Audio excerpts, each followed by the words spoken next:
Rebonjour et bienvenue sur hlcshop.fr. Je dis rebonjour puisque voici la suite et fin de la présentation de ce Beast 60E de chez E-Flite. Donc je vous ai fait dans un premier temps la présentation du contenu de la boîte. Alors je tiens à signaler qu'aucun avion a été maltraité durant ce tournage et les cascades ont été réalisées par des professionnels.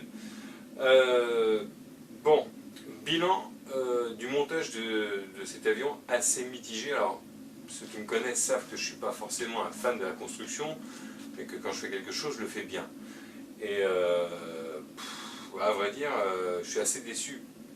Alors par une chose, parce que je trouve qu'à ce niveau de prix, on est en droit d'attendre au moins des charnières dignes de ce nom.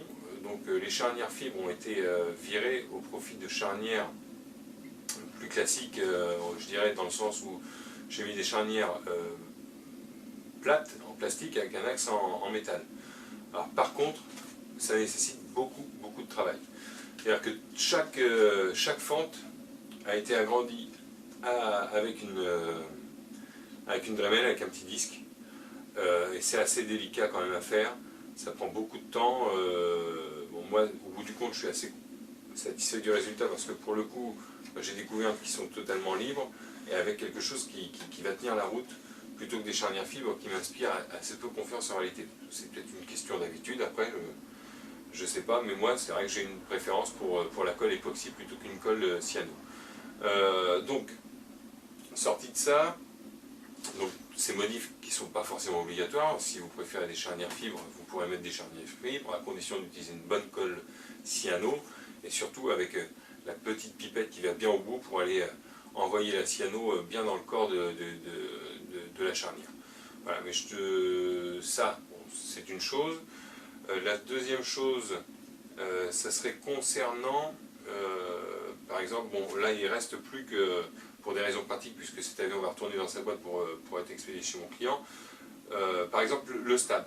Alors le stab il est dans une seule pièce. Et finalement, j'aurais préféré qu'il soit en deux pièces démontables. Parce que là, dans l'état actuel des choses,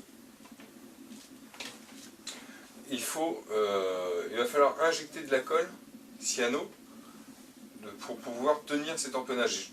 Je trouve ça encore une fois assez curieux, ce genre de choix technique de la part de Horizon Hobby, de ne pas sécuriser l'empennage avec le même système, avec une petite équerre, et puis en bois, il y a un écrou-prisonnier, on visse et on sécurise le tout.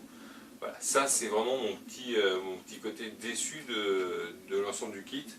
Sinon, pour l'ensemble, bon, bah, c'est vraiment joli. Alors moi j'ai réajusté quelques collages qui me paraissaient un peu justes ou un peu fragiles, ou voire même inexistants. Donc la dérive, là, il ne reste plus que le stab et puis la dérive à coller. Enfin, le montant de la dérive, lui, il est collé.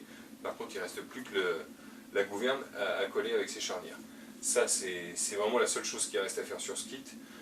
Et puis raccorder les servos. Donc pour les servos, j'ai dit les 1258 TG de chez Savox en 12 kg, profondeur et 12 kg dérive. Et puis là, j'ai mis du Savox en 4 kg 3 rapide. Hein. Donc on peut quand même juger de débattements qui dépassent la folie. Là, ça va être aux manches, ça va être amusant. Voilà. Alors, je vous fais un petit tour du propriétaire. Voilà. Donc il ne reste plus que la déco également à coller. J'ai pas pris le temps de mettre la déco, ou pas la totalité, parce que ça reste encore une chose où il va y avoir quelques manipulations avant de mettre en vol. Donc j'aime autant que mon client se fasse plaisir et se mette la déco comme il le souhaite.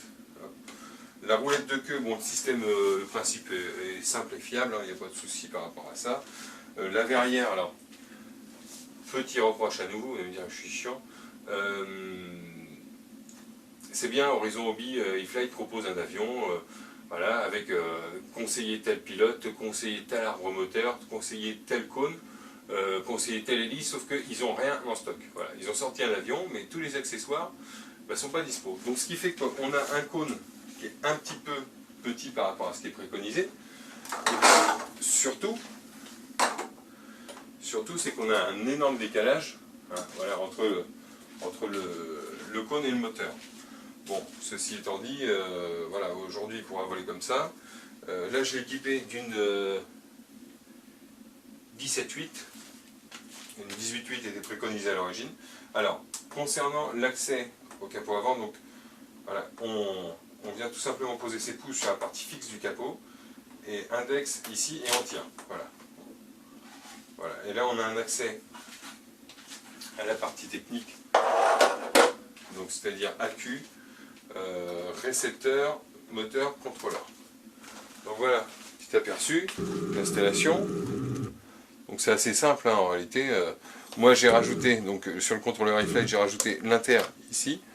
Hein, et bon, toute l'installation est vraiment propre, bon c'est assez facile. La partie moins évidente, c'est le calage du récepteur, pour qu'il puisse rester accessible. Donc du coup, moi je l'ai mis accessible par la trappe qui est en dessous. Voilà. Qu'est-ce que... Alors, encore une fois, après j'arrête. Ce qui n'est pas évident non plus, ce sont les montants. Alors les montants tiennent dans des pièces qui sont collées. Alors il y a une pièce qui est collée dans l'aile supérieure et une dans l'aile inférieure. Hein, et après le montant, on lui glisse une petite tige métallique comme ça. Vous voyez ? Donc le montant il est percé, la pièce elle est percée, et puis c'est percé ici au bout.